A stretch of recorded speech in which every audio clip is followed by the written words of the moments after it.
నిరంతరం రద్దీగా ఉండే నల్గొండ జిల్లా ప్రకాశం బజార్లో అక్రమణలను మంత్రి కోమటిరెడ్డి వెంకటరెడ్డి దగ్గరుండి మరీ కూల్చివేయిస్తున్నారు.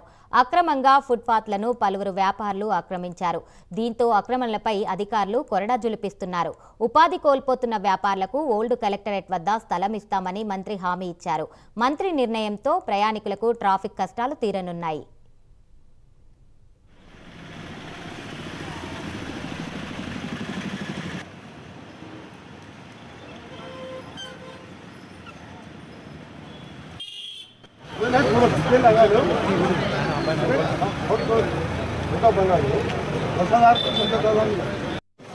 యాభై ఎకరాల భూమి అలా 5 ఎకరాలు మీరు రాజకీయ పక్క హౌసింగ్ బోర్డు రైతు ల్యాండ్ 5 ఎకరాల మీటింగ్ పాస్ చేస్తున్నారు.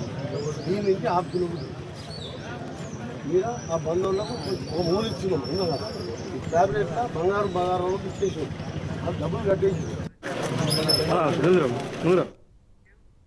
ప్రకాశం బజార్లో అక్రమాల తొలగింపు గురించి మరింత సమాచారాన్ని మా కరెస్పాండెంట్ శంకర్ అందిస్తారు. శంకర్, చెప్పండి. నల్గొండ పట్టణంలోని ట్రాఫిక్ కష్టాలకు చెక్ పెట్టేలా ప్రభుత్వం కీలక నిర్ణయం తీసుకున్నట్లు కనిపిస్తుంది. ముఖ్యంగా అత్యధిక రద్దీగా ఉండే ప్రకాశం బజార్ ప్రాంతంలో అయితే ఈ మార్పు ఖచ్చితంగా పెద్ద ప్రభావమే చూపుతుందని చెప్పుకోవచ్చు. అయితే ఫుట్పాత్లను ఆక్రమించడం వల్ల పాదచారులు లేక వాహనదారులు తీవ్ర ఇబ్బందులు పడుతున్నారని చెప్పుకోవచ్చు. ఈ క్రమంలోనే మంత్రి కోమటిరెడ్డి వెంకటరెడ్డి స్వయంగా రంగంలోకి దిగి కూల్చివేత పర్యవేక్షించడం అయితే చేస్తున్న పరిస్థితి కనపడుతుంది.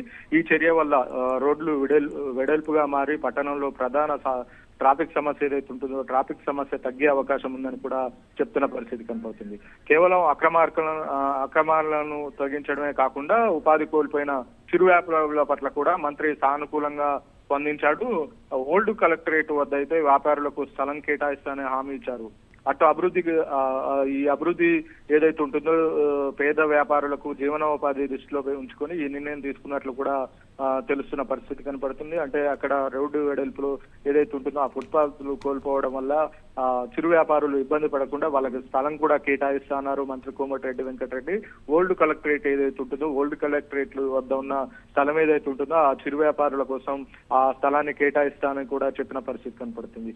ఈ అభివృద్ధి పని ఏదైతే ఉందో ఆవిడ కొంత ఇబ్బందిగా ఈ చిరు వ్యాపారులకు కొద్దిగా ఇబ్బందిగా అనిపించినప్పటికీ దీర్ఘకాలిక పట్టణాభివృద్ధికి అయితే ప్రజలందరూ పట్టణాభివృద్ధి చెందుతుందని చెప్పేసి ప్రజలందరూ ఇది ఎంతో మేలు కల్పిస్తుందని చెప్పేసి ప్రజలందరూ అయితే చెప్తున్న పరిస్థితి కనపడుతుంది. ముఖ్యంగా ప్రకాశం బజార్ లాంటి ఏరియాల్లో ఈ మార్పు చాలా అవసరమని కూడా చెప్తున్న పరిస్థితి కనపడుతుంది. ఈ కూల్చివేతకు సంబంధించిన ఏదైతే ఉంటుందో కూల్చివేత చేయడం చాలా మంచిదని కూడా పట్టణ ప్రజలు చెప్తున్నారు. అంటే ఈవినింగ్ ఏదైతే ఉంటుందో ఈవినింగ్ కాగానే వేలాది వాహనాలు వందలాది మంది ఆ రోడ్డు వెంట నడుస్తున్న పరిస్థితి కనపడుతుంది. ఎక్కువ ట్రాఫిక్ జామ్ కూడా ప్రకాశం బజార్ ఏదైతే ఉంటుందో ప్రకాశం బజార్ లో ట్రాఫిక్ జామ్ ఉంటుంది. రోడ్డు మధ్యలో ఉన్న ఫుట్పాత్ ఏదైతే ఉంటుందో రోడ్డు మధ్యలో ఉన్న ఫుట్పాత్ మీద చిరు వ్యాపారులు అంటే పండ్ల వస్తువులు కావచ్చు, చిన్న చిన్న ఇంట్లో దొరికే ఐటమ్స్ కావచ్చు, ఈ ఫుట్పాత్ మీద పెట్టడంతో అయితే వాహనాలు వెళ్ళడానికి కొద్దిగా ఇబ్బంది ఉంటుంది.